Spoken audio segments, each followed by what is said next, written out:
Hello, everyone. How about Welcome back Riverside to FM? Breakpoint Breakdown. This is episode 3. We're going to be doing a daily roundup for day 2 of the French Open today. It was a great days of play. We're going to be wrapping up that action. We're going to be taking a look at tomorrow's preview. Nice day of play today, wasn't it, Chase? Yeah, for sure. A couple upsets included actually. A lot of some Yeah, stuff I wasn't expecting to be honest. yeah, 2 major upsets that we're going to cover later, I think. Are we ready to get into it? Yeah, Alrighty. So the first result that we'll go over is the 25 seed Alexei Popyrin. He came through after Nishioka retired. Popyrin was up 2 sets to love, 7-5, 6-4, and then was down 2-1 in the third. Nishioka retired. We wish him well. Don't know exactly what the injury was, but hopefully he will be healthy and ready for Wimbledon. yeah. Hopefully he'll be back in time.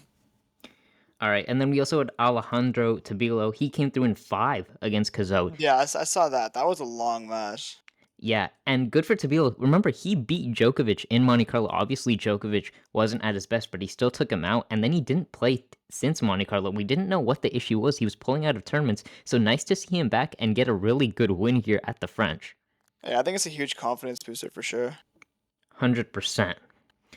All right, Hugo Gaston. He came through in 5 against his fellow Frenchman, and he sets that match against Ben Shelton that will take place on Wednesday. So, what an atmosphere it'll be for when those two play. Yeah, I think it'll be hard for Shelton coming in because Gaston is definitely gonna play the crowd knowing him. But I also feel like Shelton's level is higher than Gaston's. Well, we'll see what happens. Yeah, it'll be interesting. And they did play last year, and Shelton came through in 4, and it was a raucous atmosphere for that one. Yeah, All right, bit of an upset here. Miomir Kecmanovic, he upset Baez from 2 sets to love down, and Chase Baez's European clay court struggles continue, don't they? still continue. Yeah, I mean. It's just a hump he has to overcome, especially in clay Grand Slam, which is the court that he's a specialist on. I mean, it doesn't get much better for a setup than him than that. And I mean, if you can't really succeed in Roland Garros, specifically on the European clay, then he won't get much success in any slam, to be honest. Yeah. Uh yeah, it's just gonna be tough for Baez. I mean, we know he has a ceiling, right? He is Yeah, one of the shorter players.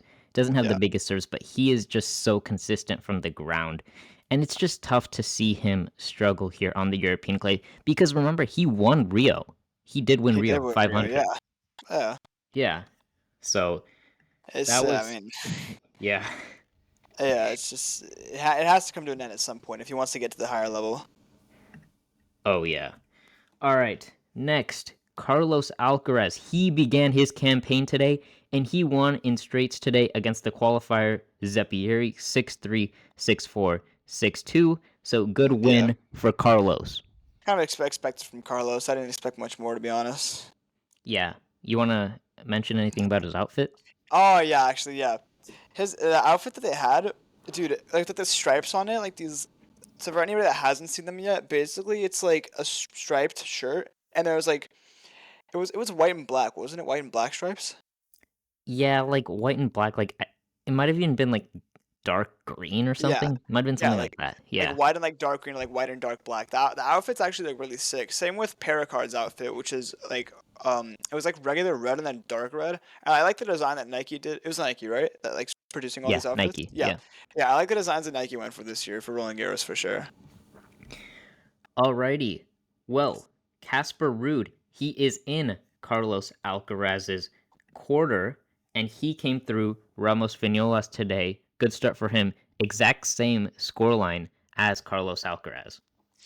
Yeah, I mean nothing more expected from Rude either. We both expected him to win in straights. I'm pretty sure everybody expected him to win in straights with how his level has been on clay these past couple of years, especially at Roland Garros. So Yeah, and I think we're fully expecting Ruud and Alcaraz to take each other on in the quarterfinals. I think that would be yeah, a really nice match for all of us fans to watch. yeah, no doubt about it. All right, Davidovich Fekina, the 26th seed at the French Open. He came through in 4 against his fellow Spaniard qualifier, so good win for him. Yuri Lehechka, he destroyed Jordan Thompson. Thought that would be a little bit closer, but he won Yeah, 6-4, 6-2, 6-1. yeah, that's insane. Handing out a breadstick against Jordan Thompson is wild, but I mean, it shows you Leshka's level this tournament's going to be pretty high for him. So Yeah, and those two will play each other next now. Lehechka versus Davidovich Fokina, so that's gonna be a banger match. that's going to be very interesting. Yeah. All right, Richard Gasquet. He delays his retirement with a win over a Frenchman, Atman, in 4 sets. He was on Chatrier today. Nice for Gasquet to get one more win before his potential retirement. Yeah. Who does he play second round again?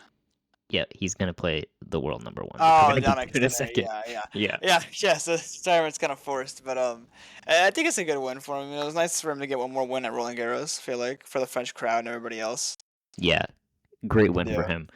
yeah, Alrighty. Artur Fils, he dropped the third set tiebreak today to Nicolas Jarry, but he is through in 4, and it is a very first win for him at the French Open. yeah. Honestly, Fuse just showed us that he's not going to go through that mental struggle that he would. Rather, he would have gone to 5 sets. I feel like. Jari, like I said before, is probably going to get a set off him simply due to his serve. However, Fuse, aside from the set that he dropped the tiebreak in, I think he's played pretty well. I mean, I think it's consistent for Fuse and a precursor of what we're going to see in the future for this tournament. Yeah, very good win for Fils. All right, moving on. Dennis Shapovalov, the 27th seed. Chase, he destroyed Pedro Martinez 6-2, 6-love, 6-3. That Yeah, was very surprising for us because we both thought that Martinez was going to win that match. that was insane. I mean, Chapo came out swinging, man, guns blaze. So that shocked me personally, but I didn't expect that much from him. No, shocked me as well. But then when you think about Shapovalov, we know he can either be super up, super down, and it seemed like Yeah, today he did not have any of those lows today. It seemed like he was on throughout the match. yeah. I mean, if he can play at that level for the whole tournament, more props to him. I just we'll see what happens in the future rounds. We'll see if he can tap into that same level. All right. The 24 seed Hachinov, he came through comfortably today against Vukic, 4-4-4. So good win for the Russian. He moves on to the second round. Anything you want to Yeah. add there? Um, For a player like Hachinov, I don't see him being like prone to upsets. I never really see him getting upset by anybody. You know, like in No. all these other tournaments, I've never seen him get upset. He always makes quarters, probably fourth round usually. I mean, Yeah, it's he's strong for him. Yeah. very consistent in the slams. There was one point, I think 3 slams in a row last year. He made the quarters or better, and then he got injured at the French Open a couple years ago. He was playing Djokovic in this epic 4 set match, and he got injured, and he would have to miss the next major at Wimbledon. So that was tough for him. But he made the semis of the U.S. Open in 2022. Then he made the semis of the Australian Open in 23, and then he made the quarters of the French in 2023, where he lost to Djokovic there. Yeah, that's an insane level from Hachinov. I think he's a consistent top 20 player for sure. Yeah, just outside the top 20 right now. Hachinov at number 24. Next up, Jacob Fernley. He took out Stan Wawrinka in straight sets 7-6, 6-3, 6-2. Yeah. And Chase, it could have potentially been Stan's final match at the French, couldn't it? Yeah, it easily could. With the level that Stan can't keep up with at these Grand Slams, I feel like he's either going to resort down to challengers and we won't see much of him in slams, or this is his last run and it's going to be a farewell.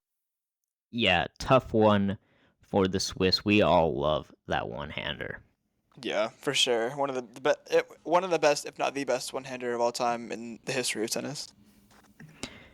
All right, Chase. Now we are going to get to some of the upsets. So, Yeah, this match right here. Taylor Fritz up against Daniel Altmaier. He was upset in 4 sets 7-5, 3-6, 6-3, 6-1. Fritz's clay court struggles, man, it's been tough for him this year. I know he's yeah, been injured, but it's just been bad. And also, may I just brag on myself because I did say in the preview gotta that help out you. Altmaier would beat Fritz, so I just wanted to say that. Yeah, yeah, for sure. Yeah, no, I mean, for Fritz, I mean, it's awful to be honest. Especially as an American, you're put against adversity on clay. You think you would want to win more on clay Yeah, compared to like all these other countries. But I mean, from the level of Fritz has been at Roland Garros for the past like 3 years, it's just awful. I mean, and especially on other clay tournaments as well, like Rome, Madrid. He never had any far push in those tournaments at all, and throughout the year he hasn't done anything either. I mean, it's a bad loss for Fritz, and I feel like his confidence is going to be even lower coming into Wimbledon. So we'll see what happens, what comes from this. Yeah, so for those of you who may not know, Fritz was 4 in the world coming into this tournament. He's now gonna likely drop, or he will drop to number 5. Jack Draper, he will be at a career high number 4.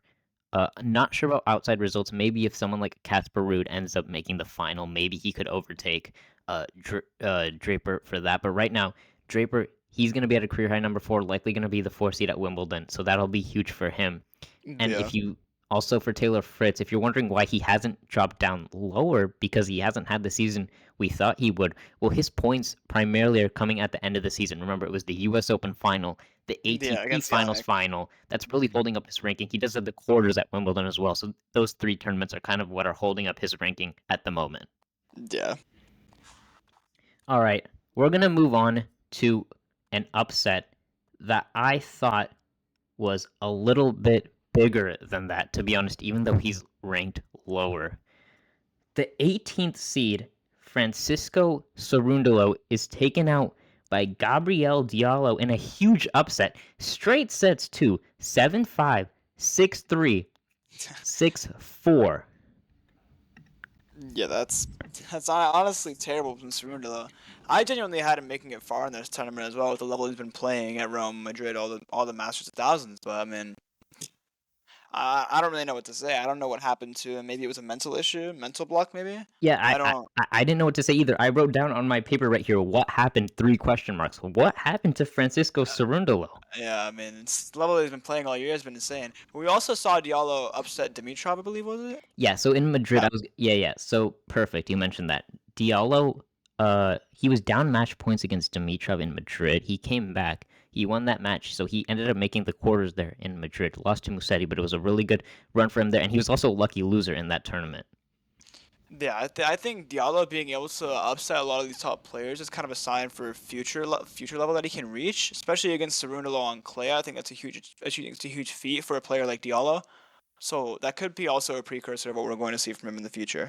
Yeah, and Diallo is a very young player. He's from Canada. He's 6'8". He's a big server, so it'll be interesting to see how he does from here on out. And one more thing on Cerundolo, he's a guy that a lot of us had making the quarters or the semifinals. Chase, I Yeah, believe we both had him making the quarters. yeah. We both had him making the Yeah, quarters. we both had him making the quarters. Some people even had him making the semis, and now he's out in the first round. Yeah, it's So honestly very surprising. yeah, I mean, and he was such a solid player from all the way. You go back all the way to maybe Indian Wells, Yeah, and the from Indian Wells onwards to Rome, he was so solid. He was so consistent, and this is just a shocker. yeah. It just goes to show you the pressure and slams and mounts up. 100%. All right, the 23 seed Sebastian Corda. He came through in 4 against Darderi, so good to see the Yeah, American that's winning. yeah. Holger Rune, the 10th seed, he fought through a very tough opponent. We talked about this in the preview yesterday. Batista Agut, he came through in 4 after he dropped the first set in a tiebreak. Good win for Rune. That's a very good win for Runa. So too, Steph Closer. Tsitsipas, who's seeded 20 here. We're not used to seeing him seeded this low, especially in Grand Slams. He came through comfortably, though, today against Echeverry, 7-5, 6-3, 6-4. A lot of us thought maybe Echeverry Yeah. could upset Tsitsipas, but Tsitsipas wiped that away immediately. Yeah, like I said before, I feel like Tsitsipas can also get back to that level that he has at Roland Garros, specifically due to this past success he's had, making the final in 23, I believe, right? Or 21. 2021, 21, yeah. yeah. Yeah, making the final in 21, and also just having success at Monte Carlo and all these other clay tournaments. I feel like Tsitsipas can definitely get back to that level. I don't know about hard courts, but for now in Roland Garros, I feel like he's trying to get back up to that level that he was playing before in the previous years. Yeah, a very good win for Tsitsipas, and we will finish it off. We mentioned earlier the world number 1, Yannick Sinner. He began his campaign today, threw in straight sets against the Frenchman Arthur Rinderknecht. Very good win for him. Chase, I just want to mention a couple of things that happened in this match. Yeah. Rinderknecht hit a terrible underarm serve. He was up 40 love in the 5th game of the second set. He hit an underarm serve, kind of to throw off Sinner's rhythm, and he missed it all the way in the bottom of the net. Wow. That's really embarrassing. Yeah. A good thing for the Frenchman, though, it did seem like he was enjoying himself, so that was good to see. He was kind of pumping up this match on his social media. If you had seen, he was like, "Oh, maybe I can come out and beat the world number one. You ready for this challenge, man?" So nice to see that from the Frenchman. For And then sure. the last thing we'll discuss is Sinner came back in the third. The Frenchman, Rinderknecht, he was up 4-love in the second set and up 5-2. Sinner won 5 straight games to close him out 7-5 in the third. Nice comeback from Sinner, wasn't it? Yeah, I feel like it also just comes as a statement from his level at being the number one in the world. I feel like coming as a number one in the world, you should be able to come back down any adversity in a set. So I feel like Sinner is showing us kind of that level that he's achieving right now, especially in this first round. I feel like we're going to see more straight sets wins from him. I don't see his level dropping at all. Like I said before, I think he's very consistent, and this is just. The third set was a sign to show what's to come. If you drop your guard, he's going to come back. He's going to play that same level that he's been playing the entire match. Yep. And like we mentioned before, Sinner does take on Gasquet next, so probably going to be Gasquet's last match of his Yeah, career. unfortunately. All right. That's it for today. We're going to take a look at what we have to come tomorrow. So let's begin here. We have a match happening Sure. tomorrow between Medvedev and Nori. Uh, can Nori trouble him? Honestly, I don't feel like Nori's in trouble with Medvedev at all. I have Medvedev winning his straights simply due to the he's kind of finding his identity on clay now. I feel like with Medvedev, I don't see Nori putting up that much of a problem to him, especially with Nori's like little aggression. I don't feel like his game is aggressive enough to really rattle Medvedev at all. All right. We got Demonor, the ninth seed. He takes on Laszlo Jera. Jera served for the first set against Alcaraz in Rome. Put up a good fight there. Can Jera? Do you think Jera can do anything, or is Demon just too consistent right now? I think Jera can maybe take a set off Demon, but again, Demon's movement and his consistency is what is going to allow him to make it to the farther rounds. I feel like on clay. I don't. If the Jera comes in with full out aggression, I feel like he can maybe get a set off Damonor, but I don't see him pushing it to five. All right. Three seed Sasha Zverev. Not an easy first round for him. Yeah, Lerner Tien. Tien took him out in Acapulco. Of course, this is different. Tien, he's not really experienced on the clay. Uh, it'll be interesting to see him play Zverev. And we know that even if that match is straight sets, it's probably gonna be like a 4 hour match for straight sets because those oh guys are yeah, just gonna play long points. yeah. They're both volleyball players. It'll be a while. Yeah. All right, we got the 16th seed Grigor Dimitrov. He takes on Ethan Quinn, the qualifier from America. Nice to see an American qualify through against Dimitrov, so that'll be interesting to see. Yeah, it'll be an interesting matchup for sure. Rublev, 17th seed. He takes on Lloyd Harris. That'll be interesting to see as well. Haven't And then heard much of Harris, but I mean, Harris. Oh, Harris took out Nadal a few years ago in Washington D.C. 2021. interesting. Yeah, he was a good player. He got Yeah, injured and he hasn't really recovered since. yeah. All right, Monfils. He takes on Delian. That match is on Chatrier at night. He gets the main court against Wow. Hugo Delian. Yeah, nice for Monfils. You know, maybe they know it might be he's coming to towards the end of his career. Could be his Yeah, for last sure. one of his last French Opens. So he gets Chatrier the night session as well on Chatrier. It's going to be electric for the Frenchman, isn't it? Oh yeah, it's gonna be great for him. I feel like he'll be able to bring up the energy, amp up the energy with the crowd and everything. So yeah, I think it'll be good. I think it'll be good for Monfils. All right, and then we have a big match happening between Matteo Arnaldi and Felix Auger-Aliassime, the 29th seed. And Chase, this could be a potential upset, couldn't it?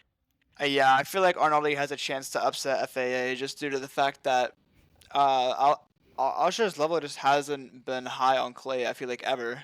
I don't feel like we've ever seen him do anything on clay. I feel like Arnaldi's a better clay player than he is hardcourt player. So I feel like Arnaldi's definitely going to bring that into the match. I think if Aliassime can get to the level that he's been playing, that he's played before his injury, I feel like he can maybe do something to Arnaldi. But I feel like Arnaldi is still going to win this in four. I don't see Aliassime putting up that much of a fight. Yeah, I agree with that. All right, we got the 5 seed Jack Draper. He is going to be playing tomorrow, and he will. Hold on one second. I'm trying to find his match. There he is. He's on Longland tomorrow. He takes on Yeah. Mattia Bellucci. Bellucci. Can he trouble Draper at all? Not really. From the level that I've seen Draper play at Madrid, I don't, and the year that he's been having so far, I don't see Bellucci putting up that much of a problem to him at all. All right. We got the 19th seed Jakub Mensik. He takes on a tough opponent, Alexander Muller, and Muller's gonna have the crowd with him as well. So this could be an upset, maybe. It does have upset potential, especially for Mensik on clay. So we're gonna have to see what happens with that matchup, but it definitely has a decent amount of upset potential. Yeah, and Muller did just take out Sasha Zverev in Hamburg, so Yeah, interested to see how he does there. Just the last couple, we got Novak Djokovic beginning his campaign against Mackenzie McDonald. We talked about him in the last episode. He won his 100th title. Shouldn't Geneva. shouldn't have too much trouble against the American, should he? No, I don't see him having trouble against him at all. I feel like this should be very, very easy for Novak against McDonald, especially because McDonald's an American. He's not used to the clay. I feel like Novak should win this in straights, most likely. All right, and the last match that we will go over is the match of the day. We are all looking forward to this one. Yeah. Hubert Hurkacz takes on Joao Fonseca. Hurkacz was the man who lost to Djokovic in that final in Geneva to give Novak the 100 title. He takes on Fonseca. Chase, what do you expect to happen in this match? Dude, I expect Fonseca to come in with kind of like paparazzi kind of reception. Yeah. Honestly, I see Fonseca being able to get fired up, pulling off an upset against Hurkacz if he's able to get himself fired up and get to that level. Yeah, I'm interested to see too. I've never seen Fonseca. I don't think he's really taken on a big server, so I'm really interested to see how he handles returning Hurkacz's serve. Does he try to stand in and take Hurkacz's serve off the rise, or does he stand back? Because we know Hubie has a really good kick serve as well. Yeah, knowing Fonseca's game and how flat he plays, I feel like he's gonna get inside the baseline, try to take it on the rise. I could Yeah, see him starting off with that for sure, but then eventually, if it doesn't work for him, he doesn't get enough depth. I could see him stepping back and trying to sort of advancing his game to see what he can do against Hurkacz's serve. yeah. Well, we are so excited for that match. I will definitely be watching that. It's gonna Yeah, be a blockbuster for sure. 100%, a lot of energy. Alrighty, that wraps up episode 3. It's our All daily right. roundup from day 2. Do you have anything to add, Chase, before we leave? Not really. No, I feel like it's a good episode for sure.